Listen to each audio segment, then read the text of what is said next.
Сәлем баршаңызға. Бүгін үй жағдайында өте керемет, жұмсақ, қолжетімді заттармен жасалатын пицца жасаймыз. Ол үшін менің YouTube каналыма тіркеліп, лайк басып, комментарий жазуды ұмытпаңыздар. Сіздермен бірге болатын мен Ләззат.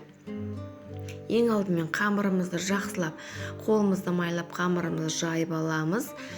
Пиццамыздың қамырын келесі видеоға саламын, өткізіп алмаңыздар. Дәл видеодағыдай қамырымызды жайып аламыз, оқтайдың көмегінсіз, бірақ қолымызды жақсылап майлап аламыз. Қамыр жабысып қалмау үшін осылай жұқалап жайып аламыз. Жан-жағын қайырсақ та болады.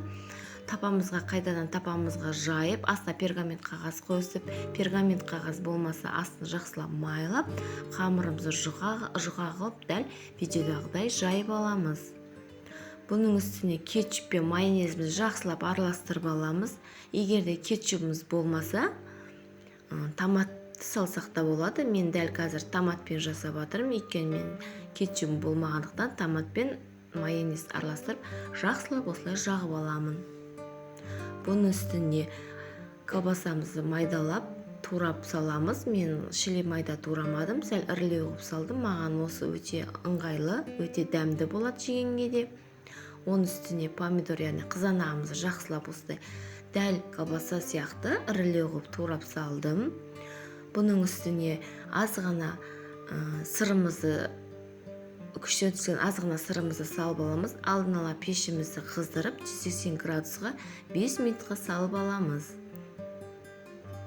5 минуттан кейін қалған сырымызды осы пиццамыздың бетіне жақсылап сеуіп аламыз. Жақсылап сеуіп аламыз. Жан-жағын бәріне жақсылап салып аламыз. Қайтадан 180 градусқа ысып тұрған пешімізге, яғни пиццамызды 7-8 минутқа қайтадан салып аламыз, пісіріп аламыз.